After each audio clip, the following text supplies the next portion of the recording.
There he is! Oh my gosh. Wait, I gotta raise this. Okay, there we go. Oh my goodness. We have to do this in order to see one I another. know. I know. It's crazy. It's You, crazy. I'm just glad to see you. And look, we're matching. Our I got great the minds. memo. It's the face, You know, it frames the beauty. New York. Yeah. You know, we wear black turtlenecks in New York. Exactly. We are real actors in New York and That's we wear real right. black turtlenecks. We wear our black turtlenecks, honey. It's a staple. Yes, yes. You look Oh, so handsome. and you look beautiful. Thank you so much. You look stunning as always. Oh, how have you been? I've been good. I mean, I've been crazy with like the strike and everything, which praise God that is over. What a journey What? that has been, but necessary. Yes. Had to happen. Had to So happen. I'm glad it happened. I'm glad it's over. That's been a whirlwind, but that actually, I mean, we can talk about this later, but it gave me an opportunity to like really delve back into theater, which was Yeah. great. So I was, been focusing on that really during the strike time, and it's been great. So I'm good. I'm really happy, and I'm Good. about to go on Where are vacation. So you going on vacation? I'm going to Bali in 5 days. Goodbye. Get off. Bye. Yes. Yes. How long you I'm gonna going to be there? December 2nd, November 19th to December 2nd. I'm going. Yeah. Oh my I haven't been. goodness. I've never been to Asia. Have you ever been? I've been to Asia, but I haven't been to Bali. Yeah. And Well, I'll tell you all about it. it's a bucket list. It's Yes. definitely someplace I want to go. Somebody's Yeah. writing already, choir That's boy. Gail That, Turner. Gail Turner. Hey, Gail. our gal, our Yes. gal. Yes. So let's talk about Baltimore School of the Arts. Yes. Like, is that that's the Tupac That's Jada school? right. And the Christian Siriano School, the Brescia Webb, the Tracy Toms, the Jonathan Burke. Jonathan Burke. The list goes on. It was a really, really amazing experience. Like I talk to people and I say I cannot imagine not having gone there. I mean, I feel so privileged and I feel bad for the people that didn't because it was such a unique experience in which young artists got to really explore what it meant to be an artist, but also what it meant to be themselves. Like we really were encouraged to be our fullest selves at such a young age, which a lot of kids don't have that opportunity, especially kids in the queer community. So those who were able to go there found such a safe haven there Yeah. of self and discovery, including myself. And I just love that place. And the training there is top notch. The teachers are amazing, working actors in the DC area, and they come and they teach us, and they've been there for years. A lot of them taught Jada, and then taught me. They taught Tupac and Jada and them, and then they taught me and Brescia and the rest of us. Yeah, it was Wow, that is amazing. being yourself. I think to be encouraged at that age to be yourself, it has to make you a more authentic It artist because does. you're not faking anything. Correct. Yeah. And they do that in every discipline there because you can go there for ballet, opera, visual arts, instrumental, all the different mediums. I chose acting at the time. Specific, they didn't let you. There was no musical theater. You had to do either because they were very classically trained. Yeah. So they were like, we are not doing musical theater. We're doing drama. We will learn Shakespeare and Ibsen and all those things, or you will do opera and you will learn operatic singing, or you do ballet, you will learn ballet, so we really got history training and like really, really strong foundation of craft, honestly, from there. And I'm so thankful to them. They're amazing, amazing, amazing schools. So anyone out there who's watching, has a child in the DMV area and they're interested in the arts, look into the Boston School for the Arts. People traveled from DC and Virginia to go to that school. Students, they would get on the train an hour because it was that important. So the arts change lives. They really do. They really do. And you ended up going to Ithaca College, and I want to talk about that. But once you graduate from a program like that in high school, do you really need to go to college? You know what? It's funny you said it because I think it was amazing that I did go to Ithaca. I loved Ithaca. But I will say, because the training was so amazing, I went there with the foot ahead of, the others who hadn't had that type of training. So a lot of the things that we were doing freshman year, were things I had covered, for years. So I was just kind of polishing up the old toolbox Mhm. there, furthering, my skills. I mean, really, but the thing that made me want to go particularly to college was that I did get to go for musical theater. And that was something that I didn't get to study, like true training study in high school. I only got my musical theater training at the Arena Players Theater that you mentioned and shouted out so beautifully, which I will shout out again.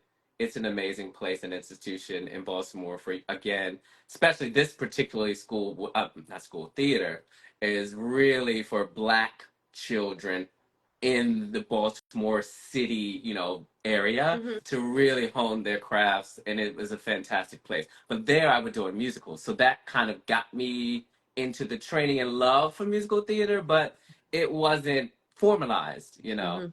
So I wanted to have that formalized ballet class, modern jazz, all Mhm. voice lessons with classical voice teachers, which were all the things that brought me my BFA at Ithaca. So Yeah. yeah, going there was fantastic. Yeah. So you had the best of all these worlds. You had the Black community theater, you had this really, strong, strict high school of performing arts, and then you had your musical theater training. Now, the community theater, when we were in Baltimore, didn't we do a fundraiser for them? Yes, we did so graciously, and I still so thankful for you all for doing that. It was so beautiful. Listen, if anyone out there can donate to this theater, they deserve it. They so it's a community theater, so the funding is not as vast as it can be for a lot of Yeah. other programs. So we did this beautiful fundraising program that I set up. We did a concert. Everybody sang Yeah. and presented their talents, and it was a wonderful, wonderful night. So I thank you all for doing It that. was a great night. Now, was Eric Anthony also involved in That's that theater? right. Yes, he was. Eric Anthony came from that same training ground at the Arena Players, and he's sitting here. Hey, And Eric. he's fierce too, so they don't Yes, play he up is. in the arena players. No, they do not. No, I think Tracy went there as well. Actually, Tracy Thomas. I think she went through there. They really had people coming through. My mom's there. I gotta say hey to my mom. I just saw her phone. Mom, Hey, hi, mom. hi, mom. She's in Baltimore. Yeah, Yay, yay. she supported all of this, which was, I mean, I cannot speak enough for the importance of a parental guide and support through a child discovering themselves and discovering the arts. For her to support me and my father, may he Mhm. rest in peace, Gary Burke. We speak your name Yeah, and we love you. I'm so Um, sorry for your loss. So. oh, Thank you. I appreciate it. But he's with me, and he's with me right now. So hey, Daddy. Yeah, And and my stepfather Charles, they all really supported me, and I'm so grateful to them. I mean, it makes a huge difference. It takes the load off. There are kids that do it on their own, and I applaud them that like have that drive. Say, regardless of what my parents say, I'm going to find a way. But thankfully, I had them helping me find that way, yeah, which was really really wonderful. that is Yeah. huge. That Yeah. is huge. I was looking at a post on Instagram recently, and this doctor was talking about how her daughter came to her with a drawing, and how she felt it was important not to praise the drawing. She felt that it was important to just say, now, how do you feel about what you did?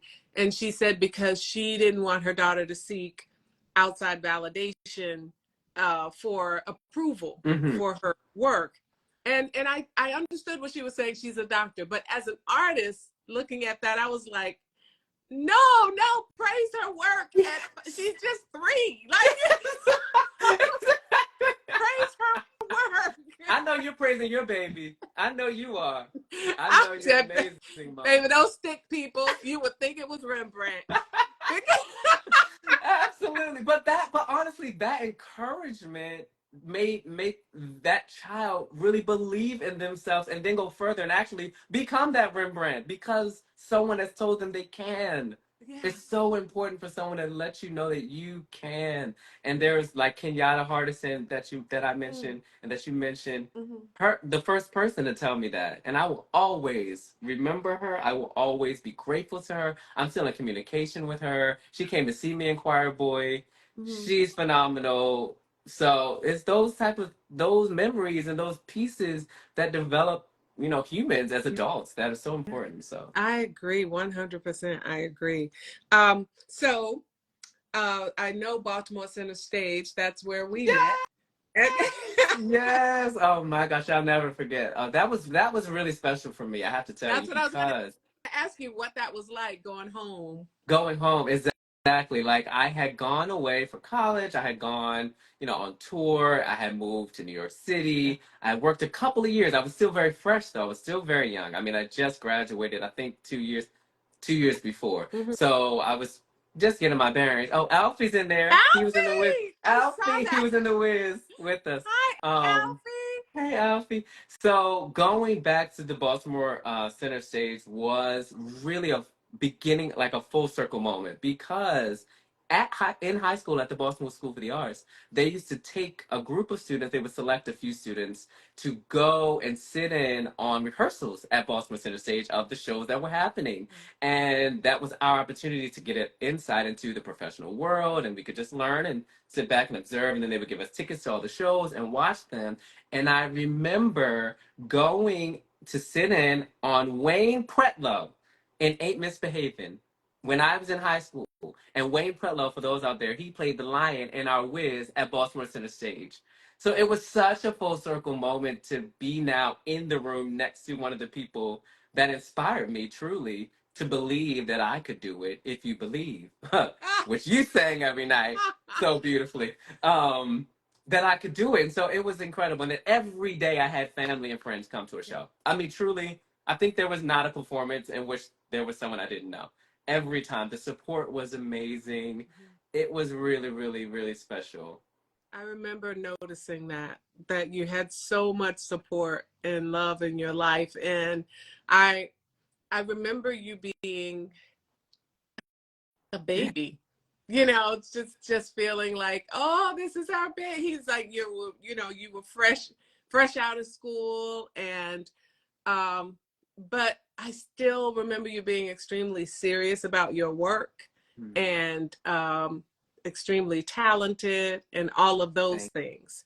you. Um, I had so to pull up with you in the no, room. no, Honestly, no, it's the truth. You and Latrice. I mean, again, and that was another part of it. Like being in a show with people such as you and Latrice and Kingsley, people that I looked up to in the arts that were on Broadway and doing these amazing things that I aspired to be like. To now again be in a room with you all was so special, and I appreciate you all for welcoming me with open arms and hugging me and teaching me and loving me and supporting and encouraging. So that really meant a lot to me. So thank you. I probably never said that to you directly, but honestly, your love and your skill and your professionalism and your beauty and your heart showed me what it means to be an artist in this industry. I could cry thinking about it right now, honestly, because it's so important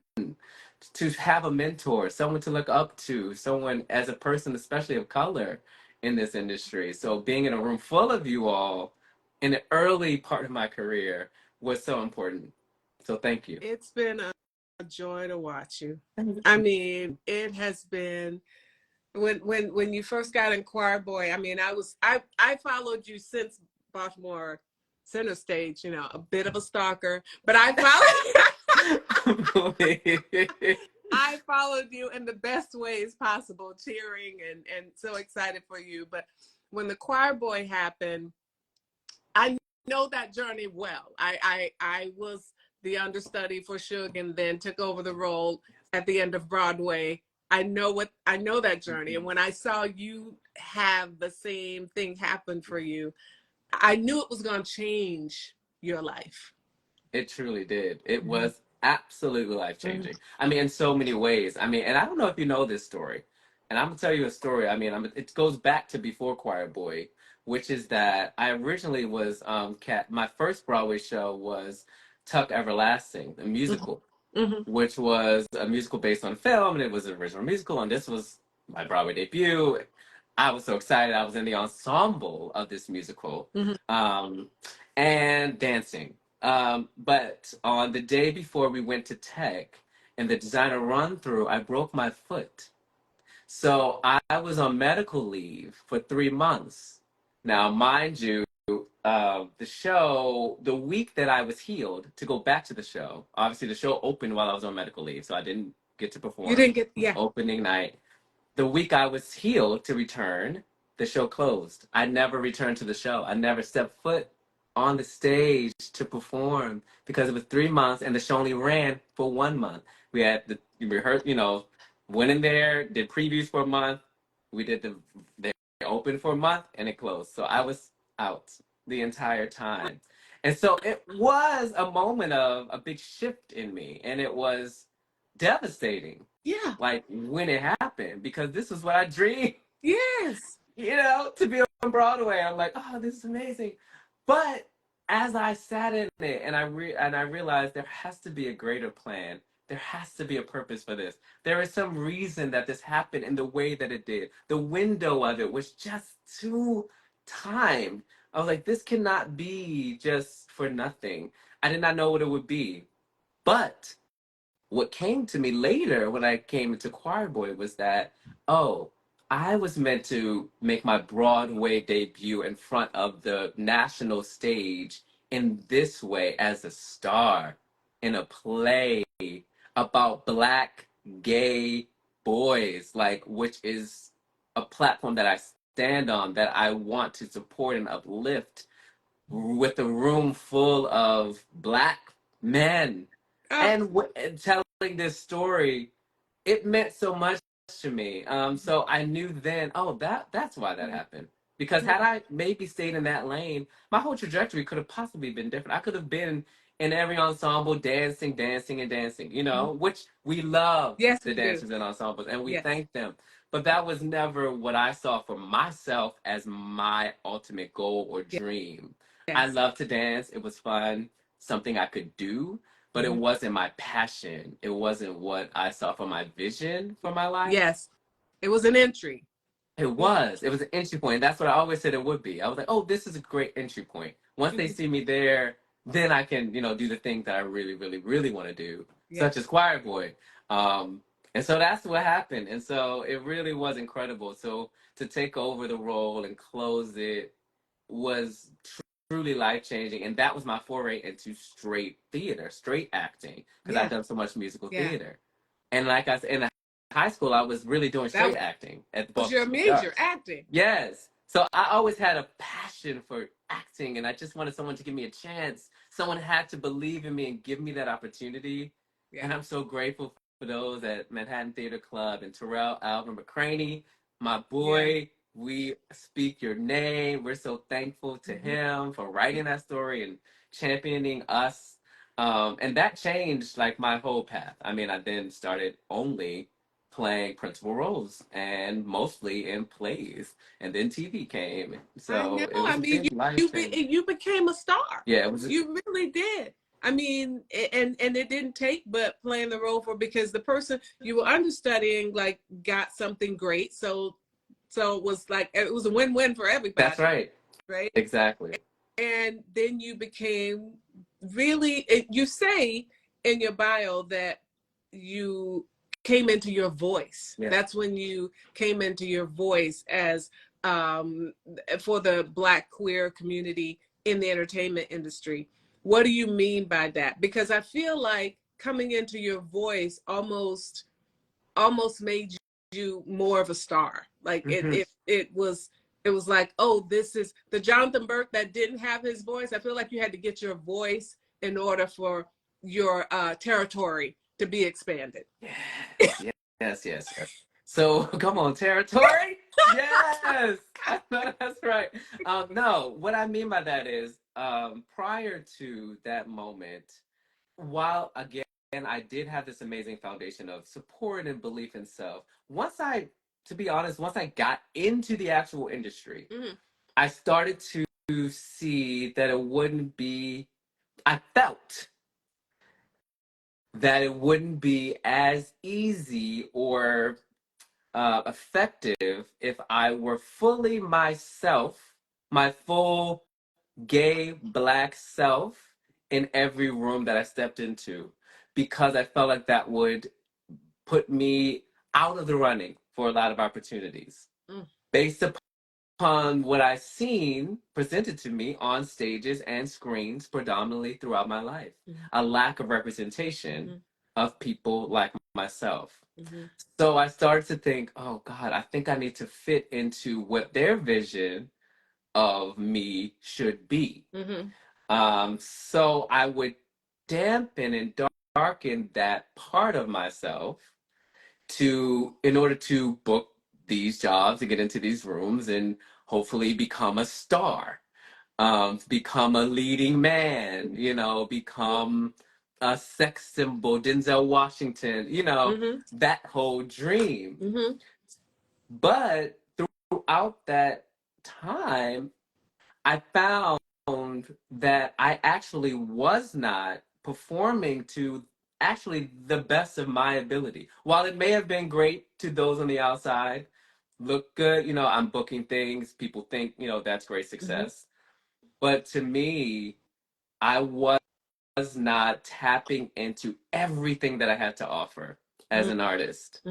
So I was holding back pieces of truth and pieces of self. Wow. But finally, when Choir Boy came around, I was able to express every piece of me. I was able to sing in that. I was able to act. I was able to dance. I was able to be my Black gay self. My femininity, my masculinity all got to shine. Yeah. That character is such a large part of who I am. Growing up, I grew up in the church and, singing in the choir and all of that. So once I tapped into those things, it felt so free and it felt so right. And I felt like I did my best work I've ever done in my life in that moment.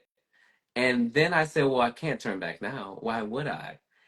And then seeing the amount of people that would come to the show and speak to me after, particularly like college students, high school boys saying, oh my God, you're amazing, looking up to me now as an inspiration. I said, well, I can't let these babies down. Yeah. I have to continue to inspire them so they believe that they could also be here one day. And not only the young ones, there were older people that were just coming to me saying, thank you for telling my story. Thank you for letting me see myself for the first time on a stage. And I just think that's so important. So at that moment, I was just like, you know what? This is what this is what it means to be an artist. This is what it means to make actual change in the world. And so I just never looked back from there. And like my whole thing now is while I'm absolutely open to playing all types of roles and I have the ability to play, any kind of role, straight, gay, bi, pan, non, whatever, comes up, I do find that it is important for me to find opportunities to play Black queer characters on a large stage because there is still so much work to be done in that representation, and there's so many stories that exist within my community that have never been told, and it's so nuanced, it's so varied. People think a lot of times if you told one story, you've told them all, it's all the same. It's so not. Right. That's like what they say the same about Black people. You tell one Black story, oh yeah, we don't need to see the other one. Right. But we know that we have so many different stories. So I really make it a mission to try to reach out in all the different facets of the queer community and play different characters within that community to have that voice and light shining on the world. Yeah. Is that you, Daisy? We see you. Daisy's in there. Yes, Daisy. Also in the Wiz. The whole Wiz is in here tonight. The Wiz is in the house. Yes. You know what I find interesting about that is you come from a high school experience where you were encouraged and even somewhat forced to be your authentic self. Yes. Then you go to college and move to New York to start your career, and you climb in a box to fit in. Right. And you almost didn't get it where you are today because of that box. And then when you got free, oh my goodness, the windows of heaven. I find that whole thing so interesting because your high school prepped you, but that box is so, it's, It's heavy. it's just, we just want to fit in. It's so enticing. Yeah, it is. And I mean, like, it's such a heavy structure. And like, it's just been ingrained in just society and in the industry for so long that it's so hard to break out of that box. So I just try to encourage anyone young, like, if you can do that as soon as you can, do it. Because had I done that when I first graduated, who knows where I'd be today? I mean, I'm grateful for all the things I went through because they all build me to who I am. But I mean, if a young person could do that at the young age and learn that, the world is gonna just open up even more amazingly and sooner than like they could even imagine. Because it's a hard industry, and it can beat you down, and it can make you change the foundation that you may have had, which it did. I mean, in ways, like it did. Just looking around at the industry and like, wow, I'm not gonna, I can't play that role. If they think I'm gay, they're never gonna cast me as that. So I can't let them think that. So let me, That's so it's toxic. much when all you really wanted to be was an artist. Correct. That's so much. Wow. Thank you for sharing that. Absolutely. How was your transition into television from of course, choir boy, and now you're doing television and all of that? How has that transition been? Yeah. So amazing. Like, I always wanted to be on TV too. Like, I've always dreamed of that. So the fact that the first TV show I did aired on opening night of Choir Boy. It was a New Amsterdam. I was on an episode as playing a dancer in that show, and it opening night that aired. So I actually didn't get to watch it that night because I was on stage.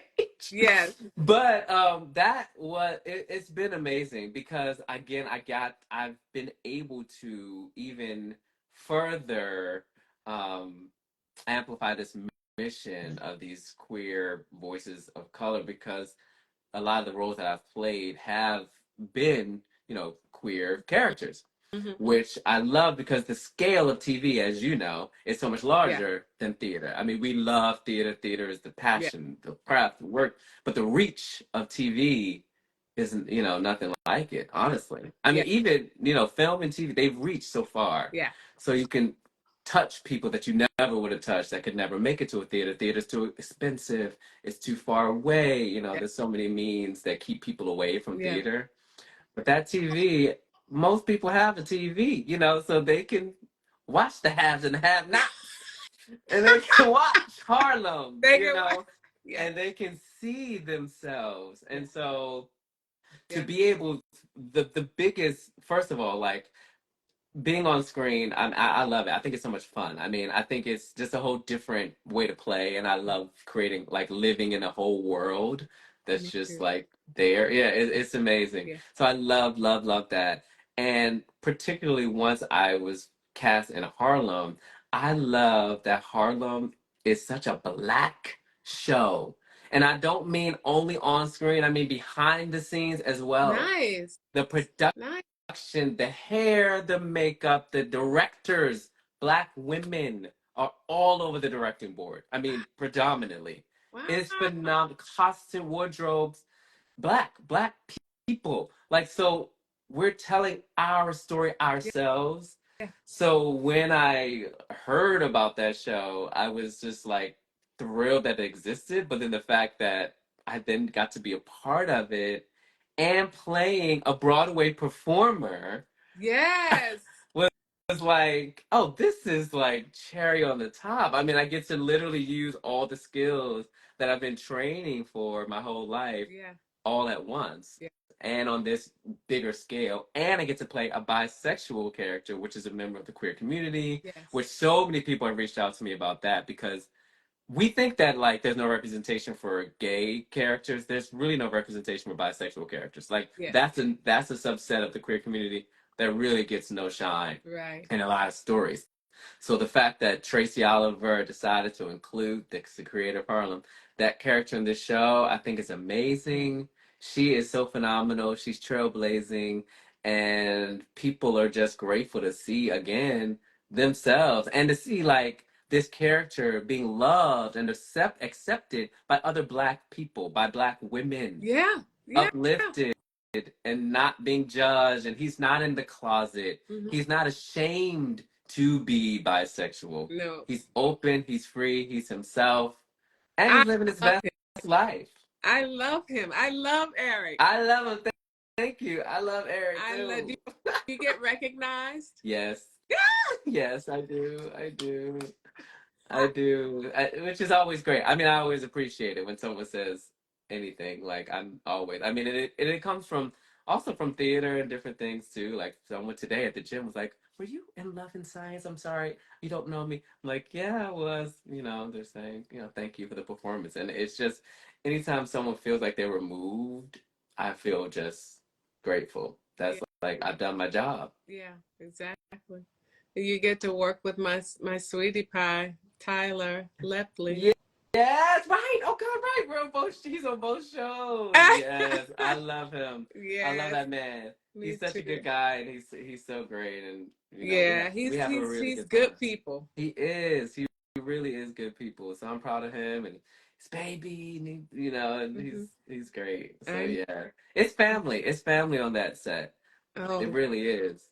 that's incredible. That's Yeah. incredible. So we're hoping to get back in the You room. will. Now You will. that everything's open. You will. So Because I don't see that one ending. I love that series. thank you. Um, Yeah, it's important. what was the audition process like?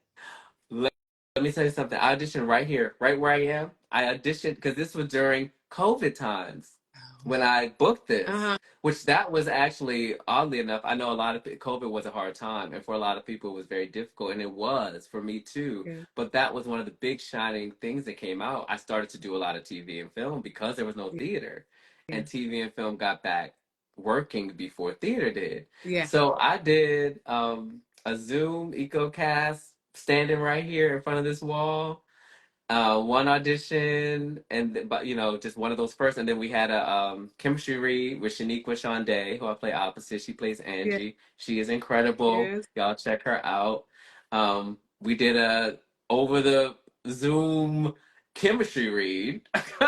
We did some scenes. We had a great time. I said, "All right, see y'all." And then they called while I was on the phone with my brother. I remember standing in this kitchen and they called. I was like, hold on to my brother. I got a call from my agent. And then like it was that. And I was like, oh, I was so happy to be working during Yeah. that time. But also to be like realizing one of my biggest dreams, which is to be on a series regularly. Like now I'm not series regular yet, I'm recurring, but But you're we're on manifesting. regularly. Yes, on Yeah. regularly. Yeah. So yeah, the audition was really, I mean, that's what it was. And then we shot the whole thing during COVID, so it was crazy. I mean, you were surely filming during COVID or no? No, but Tyler was Yeah, Tyler Perry. He was like the first one to go yeah, it to was open up crazy. and go back. So Well, okay, listen to this story. Now, this is some inside tea for those watching. The show Harlem initially was to come out prior to when it came out because it started filming. Actually, season one started filming before the shutdown, before COVID.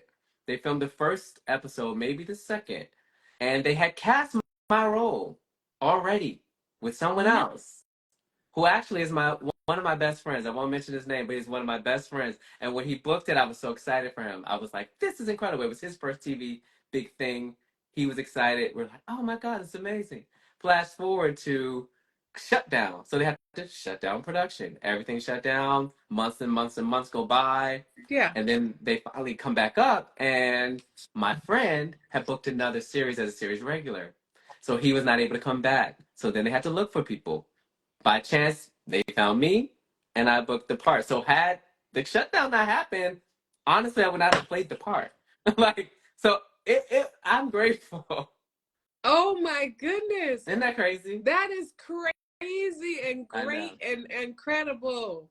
And destiny. I mean, it was meant to be. It was meant to be the way that it was meant to be. I'm so happy for my friend. He's doing amazing things now and like his success. And he had his series regular. I had my show. We all were winning. Everybody's winning. Everybody's Yes. winning.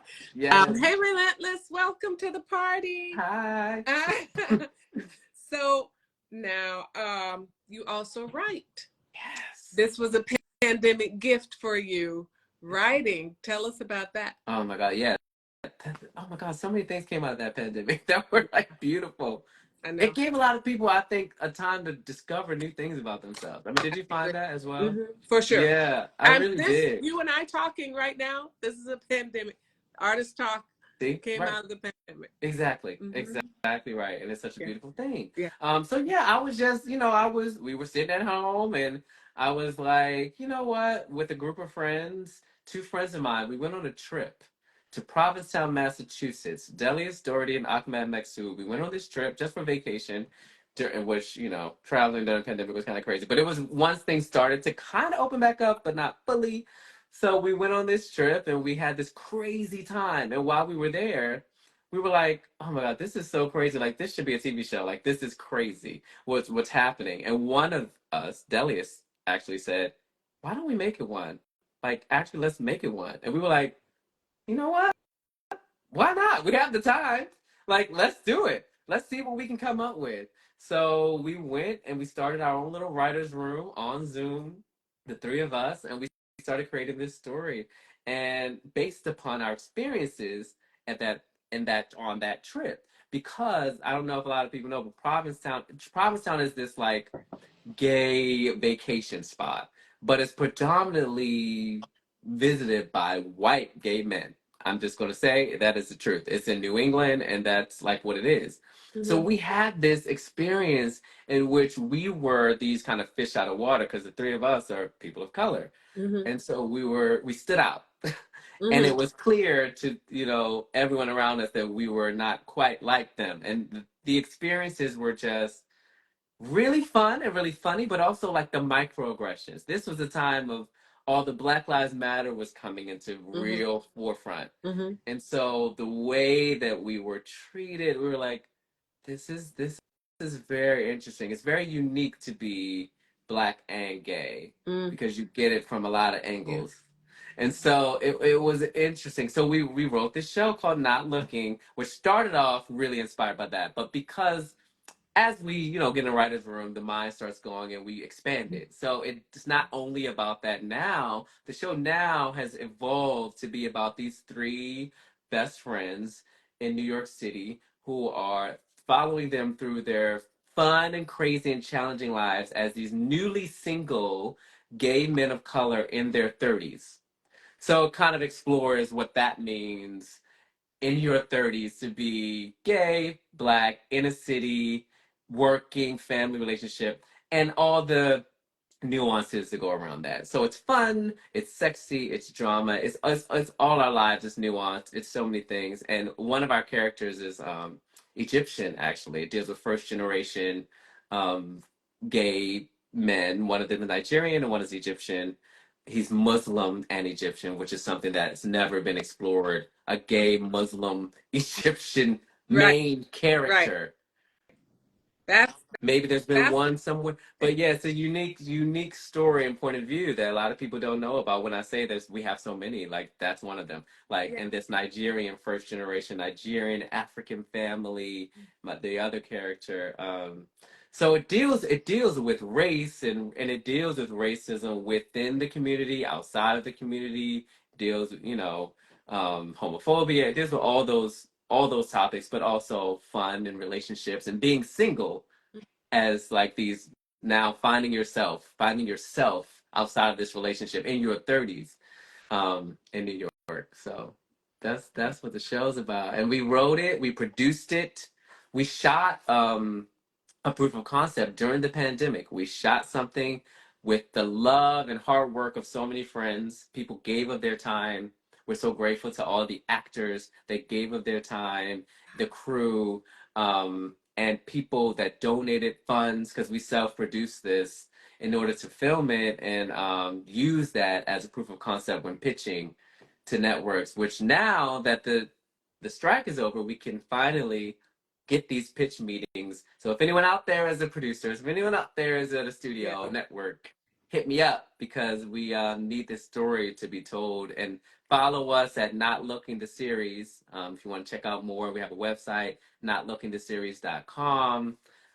We just want entry into a festival, Equality International Film Festival, coming up in December, and I think it's going to be showing in LA. And so we're trying to get the ball back rolling with the series, and hopefully, have it on a TV screen too, where we're centering our stories. Yes. Yeah. And yeah. all of these stories that don't get told. Yeah. So you guys follow Jonathan so that you can keep up with what's going on with Not Looking. But if you know somebody, you tell them about Not Looking. Yes. Okay. Yes, please. I have a few final questions for you. This has been so good. I'm so excited about Not Looking. I can't believe you did all that on your own. It was crazy. It was crazy. I mean, it's so much hard work. I'd never been on the other side.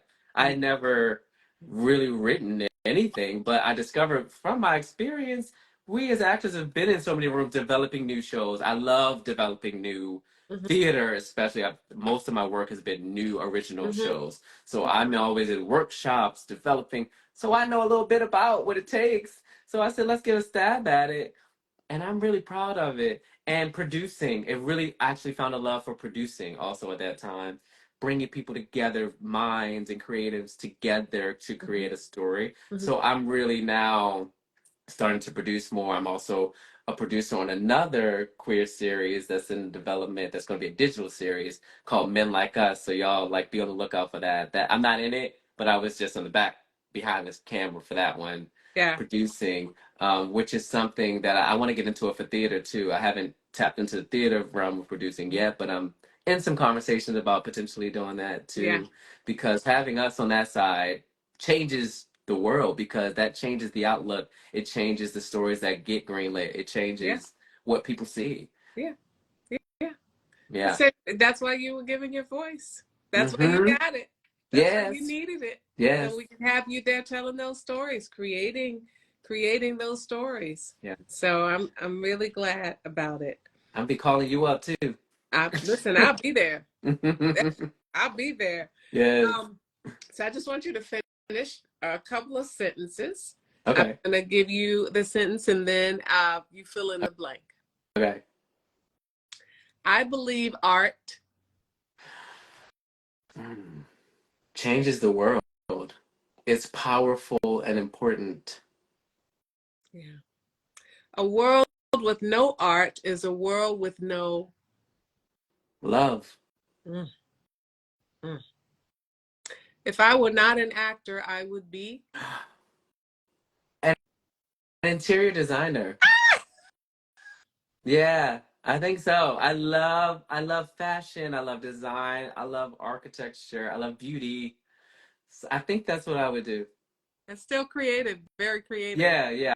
I want to do something creative for sure. I would have to. Yeah. When I'm 90 and I look back on my life as an artist, I hope to say he inspired someone.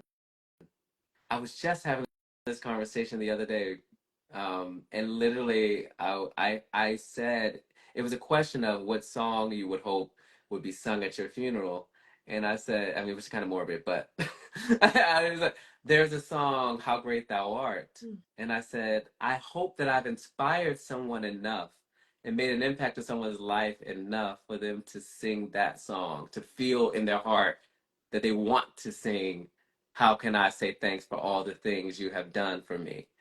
Things so undeserved, yet you gave to prove your love for me."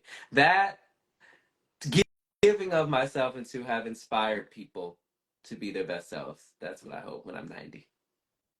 I'm going to get off the subject because I want to ask you about that. And I have one more fill in the blank, but what does that cost you? It's difficult to give of yourself all the time. It costs something. What does that cost you? Yeah. Oh, that's a good question. It does. It's not easy. It is hard. It's energy. It costs energy and like willingness to be open. Mhm. It's sometimes you can't, I don't know, you just have to be mindful of how you show up in the world because how you treat others makes a ripple effect. So, I mean, that costs you just awareness. I mean, which is a good thing. I mean, I think that is a good cost. Being aware of what your actions do, what you're saying out of your mouth, you know. Mhm. Yeah. I love it. I love it. If I if if I had the chance to talk to Miss Hardison, I would say, Thank you. I love you. You are really the reason that I found myself as an artist. I mean, I found my initial voice as an artist, my childhood voice, my passion for the arts came from your belief in me. And I'm so grateful to you. And I love you. and to your mom and dad and stepdad. Mm. I mean, there's not enough words to say, like, the gratitude. Words cannot express how great thou art Mm. because you all have really been my biggest support, inspiration, my heart, my safe place to land. Like, I could just be always myself from day one with Mhm. them. Mhm. I'm so grateful to them. They sacrificed so much Mhm. to allow me the things that I've been allowed throughout this life, and I'm grateful. They are the best, I just amazing examples of humanity and love Mhm. and joy and intelligence and grace, and they are everything to me. I just think they're amazing. So thank Thank you, Mom. Thank you guys so much for giving us him. Uh, since he credits you, we will credit you as you. well. So we thank you. Um, what's next? So what's next is getting not looking on the TV screen Mhm. to more producing. That's what I really want to get into. More producing. Mhm. And my series regular. That I'm manifesting. Yes. That's Okay. it. Okay. That's happening. Yes. That's Yeah. happening. I really feel that you you are so purpose driven. You have a lane. You really have carved out this lane for yourself, and a lot of the work you do is very ministerial because it's about serving others and telling the stories of others and representation. And I just feel so honored to know you. I feel so honored to have watched from the outside you come into all of this. And the thing that makes me so excited for you is it's just the beginning. Mm, yes. Just the beginning. Wow. So I'll be cheering you Oh on my the whole gosh. way. And I hope we get to work together again. Yes, I hope so too. This was so It amazing. was Thank you for so having good. me on. I'm so proud of you and everything you're doing. I mean, proud. I mean, to say, but I am. I mean, I love you, and I think you're such a beautiful spirit and artist and woman and human, and what you do for the world is necessary and amazing. So thank You you. too. And I And pray that we get to hug soon. yes, Yeah. absolutely, absolutely. Virtual hugs now. Yes. Love you, Jonathan. Love you, Thank you to Angela. everybody who tuned in. Thank you, Wiz family. Thank you, Baltimore family. Thank you, Mommy, for tuning in. And we'll see you guys next week. Wasn't this wonderful? I know. I know. Be inspired, y'all. Talk to you later. Bye. Bye. Thanks, John.